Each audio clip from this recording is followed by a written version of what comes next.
Hola, buenas tardes, ¿cómo están? Pues comenzaremos otra vez esta lección de macroeconomía y hoy lo que veremos son los índices de precios a los consumidores. Cómo estimar estos índices de precios en economía y por qué son importantes para nosotros.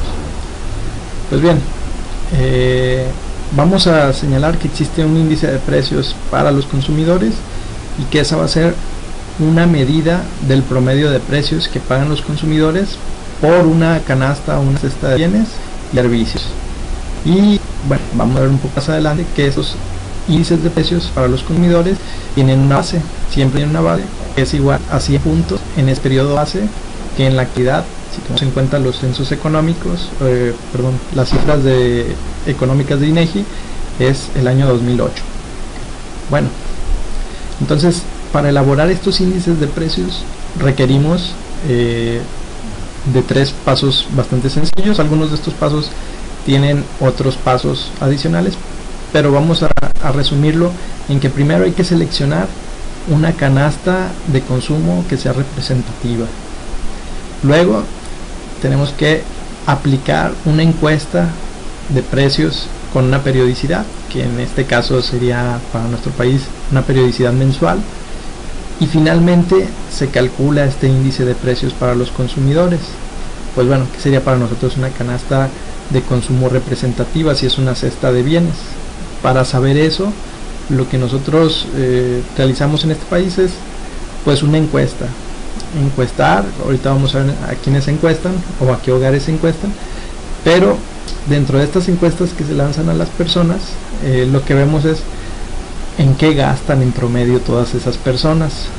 Y aquí, por ejemplo, esta fue una encuesta un poco antigua, del 2006 creo, para calcular esos índices de precios. Pues alimentos, bebidas y tabaco constituían el 22.7% del consumo de las personas, ropa, calzado y accesorios 5.59%, vivienda el 26.4%, y así vamos viendo las distribuciones del ingreso de las personas entre estos diferentes rubros. Por ejemplo, educación y esparcimiento le dedicaban las personas 11.5% de sus ingresos. Y entonces, conforme a estas distribuciones de los gastos de las personas, vamos viendo cómo se conformaría esa canasta de consumo pues básica.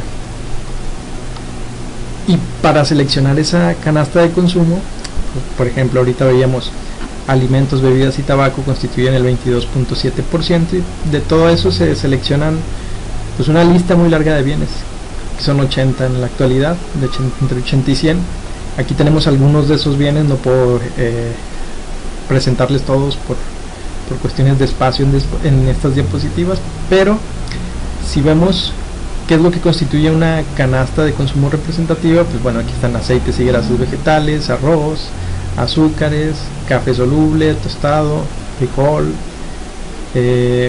electricidad, jabón para lavar, autobuses foráneos, pasta dental, gastrointestinales, y que esto era algunos de los bienes que constituían esas canastas de consumo que suponíamos que eran básicas, ¿no? Bicicletas, transporte colectivo y gasolinas de alto octanaje. Bueno, si todo esto constituye una canasta de consumo básica, ya hemos visto la primera sección, definir esa canasta de consumo, que en realidad tiene entre 80 y 100 bienes o servicios, y lo segundo es aplicar esa encuesta de precios mensual. Como les decía, se aplica a ciertas personas. En este caso seleccionamos 80 bienes y servicios de la canasta básica en 20 áreas metropolitanas, y esa canasta básica tiene como objetivo pues medir los cambios en los precios que se van registrando pues con esa periodicidad, para reflejar al mismo tiempo si existe o no existe inflación, o si los precios en promedio bajaron o en promedio subieron. Y una vez que se aplican estas encuestas y se capturan, pues lo tercero es calcular el índice de precios para los consumidores, que a su vez tiene tres pasos muy sencillos. Sería 1. Encontrar el costo de la canasta básica para precios del periodo base. Segundo, encontrar los costos de esa misma canasta básica para un periodo corriente, que sería cualquier otro año que no sea el base, y calcular el IPC en el periodo base y en el periodo corriente. Pues bien, vamos con un pequeño ejemplo. Si esa canasta estuviera constituida solo por leche y pan, aquí tenemos un ejemplo. Entonces esa canasta básica, pues supongamos que una persona gasta consume una cantidad de 10 unidades de leche y 5 de pan a un precio de 1 peso y de 8 pesos. Entonces el costo de la canasta básica es la simple multiplicación: 10 por 1, que nos va a dar 10, y 5 por 8, que nos va a dar este 40 que nosotros tenemos aquí.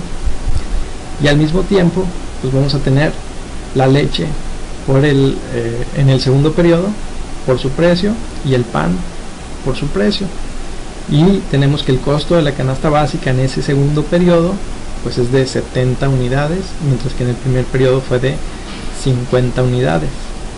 ¿Qué es lo que sigue para calcular esto? Bueno, calculamos el índice de precios al consumidor como el costo de la canasta básica a precios del periodo corriente, y lo dividimos entre el costo de la canasta básica a precios del periodo base. ¿Qué sería esto? Bueno, pues sería un ejercicio muy parecido al que habíamos hecho anteriormente con el Producto Interno Bruto, en donde teníamos pues lo siguiente.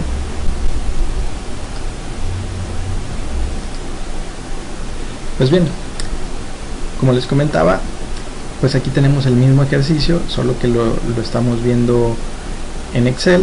Aquí tenemos la misma canasta de bienes para el año 2000 y la misma canasta de bienes para el año 2001, con la leche y el pan, las mismas cantidades, 10 y 5, 10 y 5, y los precios, que en el año inicial eran de 1 peso y 8 pesos, y en el segundo año eran de 2 pesos y 11 pesos. Bueno, ¿qué es lo primero que calculamos? Bueno, lo primero que calculamos es el costo total de consumir leche y el costo total de consumir el pan, que en realidad lo único que hacemos es una multiplicación de los 10 unidades de leche por su precio, 1 peso de pan, y eso nos daba un 10. Y lo segundo, pues hacemos lo mismo con el pan, ¿no? Y eso lo hacemos para los 2 años. Calculamos el costo total. Entonces vamos a tener dos costos: un costo a precios corrientes, que sería de 50 unidades, que es la suma de estos dos valores que tenemos aquí, y para el segundo año vamos a tener un costo total de 75 pesos, que son estos 20 pesos más estos 55. Estos valores que tenemos aquí conforman esos costos de la canasta básica a precios corrientes, y para calcular el IPC tenemos que calcular los costos a precios de un año base. Ese año base pues va a ser para nosotros el año 2000. Entonces en el 2000 el costo de la canasta tiene que ser el mismo a precios corrientes y a precios del año base, y para el 2001 estos deben de cambiar. Entonces vamos a multiplicar estas cantidades que tenemos aquí en el año 2001 por estos precios que tenemos acá, para calcular ese costo de la canasta básica, ¿no? Tal como lo tenemos aquí descrito. Y entonces tenemos que el costo a precios del año base es de 50 unidades. Bueno, pues ¿cuál es el siguiente paso para calcular el IPC? Pues era dividir el costo de la canasta básica a precios del periodo corriente entre el costo de la canasta básica a precios del año base y multiplicarlo por 100. ¿Qué hacemos? Bueno, calculamos ese IPC para los dos periodos, y entonces lo que hacemos es una división: precios corrientes entre costos de año base, y todo eso multiplicado por 100, que nos da un índice igual a 100 puntos en el año base y a 150 puntos en el año corriente, que es lo que habíamos visto desde un inicio. El IPC siempre tiene un valor de 100 para el periodo base y tiene un valor de 150 en este caso para el periodo corriente, que es el año 2001. Bueno, así calculamos esos índices de precios para el año 2000 y para el año 2001, ¿no? Que sería el cálculo sencillo de esos índices de precios al consumidor, que repitiendo todos los pasos, pues primero es definir cuál sería la canasta de consumo básica. Segundo, levantar una encuesta que pueda pues recopilar todos esos precios de todos esos bienes. Y lo tercero pues es calcular con esta metodología el índice de precios para los consumidores en periodos corrientes y en periodos anteriores o posteriores al periodo corriente. Entonces, esos índices de precios nos tienen que llevar a nosotros a una medición de la inflación, tal como lo hacíamos con los deflactores del PIB. Pues también sucede que se puede medir la inflación a través de los índices de precios, que es uno de los propósitos principales para medir el índice de precios. Y para medir esa tasa de inflación, pues hacíamos lo mismo que hacíamos con los deflactores: el IPC del año corriente menos el IPC del año pasado, entre el IPC del año pasado por 100, que esta sería la base que estaríamos tomando como referencia. ¿Cómo medimos la inflación en el ejemplo anterior? Bueno, si definimos a la inflación como el cambio porcentual en los precios, pues entonces vamos a tener una diferencia del IPC del 2001, que es 150, menos el IPC del periodo base, y todo eso dividido entre el IPC del periodo base, y todo esto multiplicado por 100, que nos tiene que dar en este caso una inflación de 50 unidades, lo cual pues ya era muy evidente, ¿no? como lo habíamos visto a través de esos índices de precios. Entonces así es como medimos la inflación, a través de esos índices de precios para los consumidores. Y aquí cabe preguntarnos entonces, ¿qué relación existe entre la inflación y los índices de precios? Pues bueno, que esos índices de precios y sus variaciones porcentuales nos dan la tasa de inflación. Aquí tenemos una gráfica de cómo se ve la inflación y el crecimiento económico. Este es para México, que va desde 1970 y hasta el 2010. Son inflaciones anuales y tasas de crecimiento anuales, y aquí lo vemos de una manera pues bastante sencilla. La línea azul es la línea de inflación. Si nosotros vemos, esa línea de inflación crece mucho entre en la década de 1980 y hasta 1988, y el crecimiento económico es muy bajo, ¿no? Es una caída realmente grande. Y lo mismo vemos para 1995, un crecimiento en la inflación y una gran caída en el crecimiento económico. Entonces, ¿qué relación podría existir entre la inflación y el crecimiento económico? Pues bueno, la relación es pues bastante evidente, ¿no? Hay periodos en los que existe alta inflación, y esa alta inflación pues está acompañada de graves recesiones económicas, y hay periodos de baja inflación, como son estos que tenemos aquí, pero con periodos de crecimiento económico. Y ese cambio porcentual lo vemos de este lado, mientras que las otras variaciones las vemos del lado derecho. Entonces esa es la principal relación de política que nosotros vemos. Hay que decidir entre la inflación o el crecimiento económico, o la inflación y el desempleo. En este caso ya habíamos visto que el crecimiento económico viene asociado con altas tasas de disminuciones en los desempleos. Por ejemplo, este crecimiento económico debe de venir acompañado con una caída en las tasas de desempleo.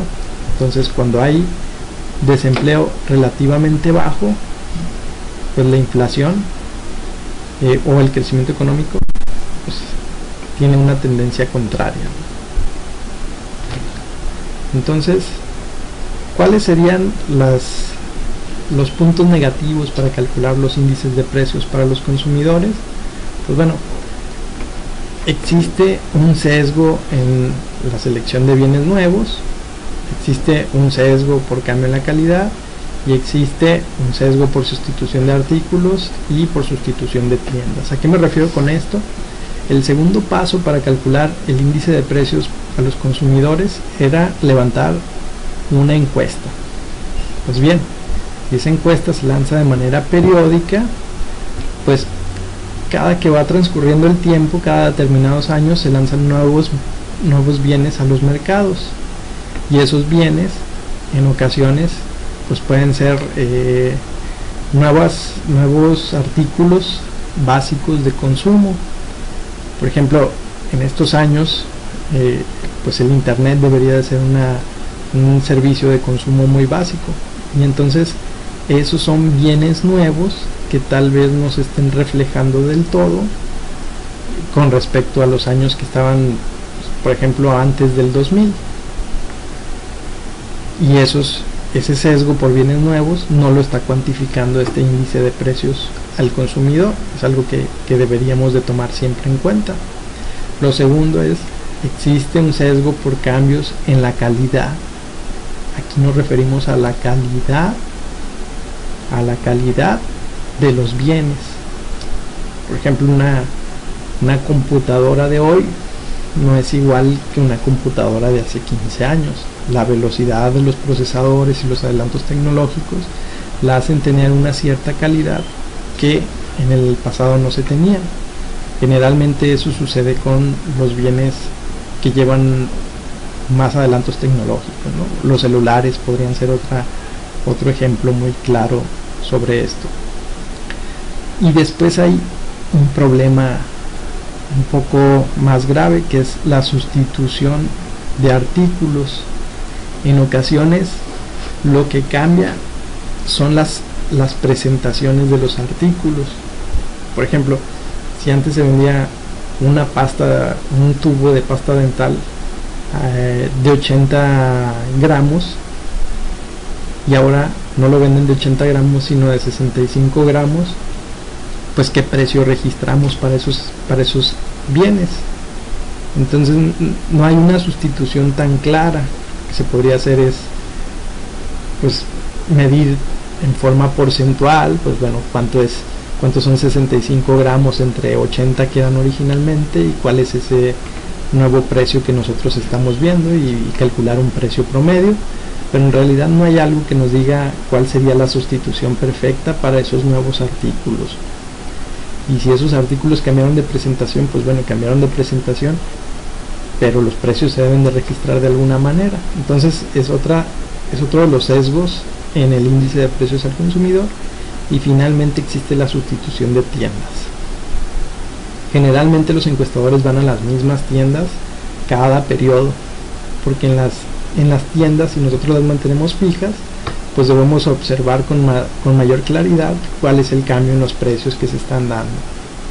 Si por ejemplo estábamos yendo a una tienda que siempre estaba en una esquina, y esa tienda por cuestiones de remodelación cerró, pues debemos de registrar esos precios. ¿Y qué es lo que podemos hacer? Pues una de las opciones sería ir a la siguiente tienda más cercana y tratar de registrar esos precios. La otra es que si la tienda no estaba en remodelación y cerró definitivamente, pues bueno, habrá que elegir una nueva tienda que quizás no tenga el mismo registro de precios que la primera, o quizás no maneje los mismos artículos que la tienda anterior. Entonces hay una serie de sesgos en la medición del índice de precios al consumidor que se deben de tomar en cuenta siempre que se calculen estos cambios en los precios, ¿no? Y eso es un problema que siempre va a existir. Entonces son algunas de las definiciones que les tenía. Los aparatos y productos cambian conforme cambia el tiempo. Algunos de los artículos, como los autos, mejoran año con año y no se puede medir el precio por inflación. Se tienen que tomar en cuenta los efectos cruzados de la demanda, bienes sustitutos y bienes complementarios, y finalmente lo que comentaba de sustitución de tiendas. Pues bueno, además de esos sesgos, nosotros medimos la inflación tal como la habíamos calculado hace un momento, por algunas razones, ¿no? Y es que la inflación para nosotros es un proceso en el cual el nivel de precios aumenta y el dinero pierde su valor, pero lo vemos como un proceso, es decir, lo vemos como un continuo en el tiempo de un aumento en los precios, y pues no se podría considerar el aumento de un solo precio como una inflación, porque necesitamos que aumente de manera generalizada todos los precios de los bienes en la canasta básica, así como tampoco una alza de una sola vez en todos esos precios de la canasta básica se considera inflación, ya que no sería un proceso continuo. Necesitamos que esos precios aumenten periodo tras periodo hasta considerarlo un problema serio. Entonces, pues básicamente, ¿cuándo lo consideramos un problema serio?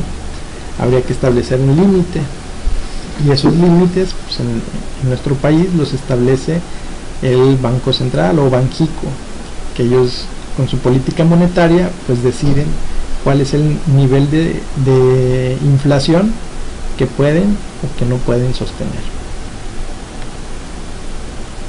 Esa medición de la inflación ya la habíamos visto, es una relación del cambio porcentual en los precios, del índice de precios, y esta relación pues mide el nivel de precios y la tasa de inflación. Pero además pues nos preguntamos, bueno, la inflación, si es resultado de un aumento en la demanda agregada, o si esta inflación es resultado de un aumento en la oferta agregada.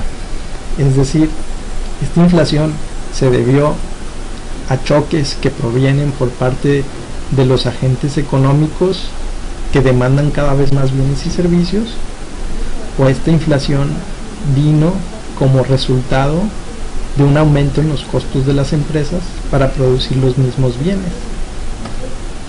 Y bueno, si hay una inflación de demanda, esta inflación de demanda pudo haber sido resultado de lo siguiente: un aumento en el consumo de las familias, y como las familias cada vez consumen más, pues entonces las empresas tienen una capacidad instalada, y si no pueden producir más, van a elevar sus precios, y esto pues va a generar una alza en los precios a través de un proceso continuo. Lo siguiente sería un aumento en las compras de gobierno. Bueno, si el gobierno decide comprar de manera masiva papelería y equipo, por poner un ejemplo, y si las empresas que venden papelería y equipo no tienen en sus stocks lo suficiente, pues estas compras de gobierno aumentarán en alguna medida los precios de esos bienes. O esos choques pueden venir del exterior, como un aumento de las exportaciones netas. Si el mundo está demandando cada vez más productos de México, pues bueno, si en México no se tiene la capacidad para producir más, lo que va a suceder es que se van a aumentar los precios de los bienes que se exportan, pero sabemos que algunos de esos bienes también se venden en el mercado local, y como consecuencia de ese aumento en exportaciones, pues también tenemos un aumento de los precios al interior de nuestro país. Esos serían los tres casos más típicos de inflación de demanda, pues que se debe a estos factores, ¿no? Lo siguiente sería una inflación de costos, que así se le llama al otro tipo de inflación, que viene dado por la oferta agregada, en donde son dos las causas principales: un aumento en las tasas de salarios nominales, que tendría como resultado un aumento de los costos de las empresas, y por lo tanto un aumento en el nivel de precios que se van ofertando a los mercados, porque eso ya lo veíamos en microeconomía. La oferta de la empresa pues es el costo marginal de la empresa cuando supera los costos medios. Entonces, aumentar esos costos medios pues implica aumentar el precio al cual se ofrecen bienes a los mercados, y esto va a generar un continuo de aumentos en los precios, porque algunos de los bienes que se ofrecen al mercado pues los compran otras empresas, y esas empresas se enfrentarán a aumentos en los precios nominales de esas materias primas. Supongamos que por alguna razón aumentan los salarios de las personas que venden combustibles. Bueno, Si hay un aumento en el mercado en los precios de los mercados de combustibles, pues esos combustibles sirven como materias primas para otros mercados. Entonces, un aumento en las materias primas de esos otros mercados va a llevar a una espiral de inflación que se llama inflación de costos. Pues bueno, estas serían hasta este momento los efectos que pueden provenir por el lado de la oferta agregada o por el lado de la demanda agregada. Pero además, esos efectos de la inflación se pueden clasificar a su vez como una inflación que se puede anticipar o una inflación no anticipada. Entonces, primero veamos la inflación no anticipada en los mercados laborales y después vamos a ver esa inflación no anticipada en los mercados de capitales. Pero bueno, una inflación no anticipada en el mercado laboral nos va a llevar a una redistribución del ingreso. ¿Por qué? Bueno, por ejemplo, si hay un aumento inesperado en la demanda agregada y ese aumenta la tasa de inflación, entonces la tasa de salario nominal pues tal vez no se estableció en un nivel suficientemente alto como para enfrentar esa inflación, y lo que vemos es una pérdida del poder adquisitivo de los asalariados, y eso pues lleva a una redistribución del ingreso. Entonces la clase de los empresarios o los capitalistas o el gobierno, que son los que pagan, en realidad estarían pagando menos salarios nominalmente, y eso lleva a redistribuciones de los ingresos. El efecto contrario también es cierto. Entonces también existen desviaciones del pleno empleo. Si se fijó un salario pero hubo un aumento en inflación, entonces los salarios reales son bajos. Las empresas van a tender a buscar empleados, pero no los van a encontrar porque los salarios nominales están siendo bastante bajos y la gente no está dispuesta a trabajar por esos salarios, y no se llega a la producción de pleno empleo. Entonces son algunos de los efectos por los cuales la inflación no anticipada es mala, y es una de las razones principales por las cuales medimos los índices de precios para los consumidores. Esa inflación no anticipada también tiene efectos en los mercados de capitales. ¿Por qué? Que genera redistribuciones de los ingresos. Aquí hay un ejemplo muy sencillo. Si se fija una tasa de interés del 4% y la inflación es del 3%, entonces los prestatarios están ganando 3% que no tienen que pagar realmente a los acreedores, debido a que la tasa de interés real es del 1%. Entonces, no solamente hay efectos en los mercados laborales, sino que también hay efectos en los mercados de capitales. Si la inflación no anticipada era mala, la inflación anticipada también tiene sus propios problemas sobre el crecimiento económico. Por ejemplo, genera costos de transacción. Si las personas saben que el día de mañana van a elevarse los precios, pues quizás las personas decidan hacer todas sus compras hoy, y eso implicaría pues hacer más gastos de transacción. Por ejemplo, yo quisiera ir al banco, sacar mi dinero y comprar los bienes antes de que el día de mañana suban los precios, cuando yo normalmente voy y hago mis transacciones pues a mediados de quincena. Pero si yo sé que el día de mañana suben los precios y que el siguiente día también van a subir, entonces yo todos los días estaría yendo a hacer mis transacciones y estaría gastando, por ejemplo, más en transporte y más en las cuotas o comisiones que cobran los bancos por sacar mi dinero, y todo eso genera costos de transacción. Y es que existen algunos otros efectos pues sobre los impuestos. Si hay inflación y esa inflación se le añade a lo que son los impuestos, pues entonces también existen efectos poderosos para desincentivar el consumo de las personas, así como también se genera incertidumbre creciente en los mercados. Si no sabemos cuáles van a ser los precios el día de mañana, pues por ejemplo un empresario puede decidir no producir debido a la incertidumbre, cierra la empresa y temporalmente hay un desempleo creciente.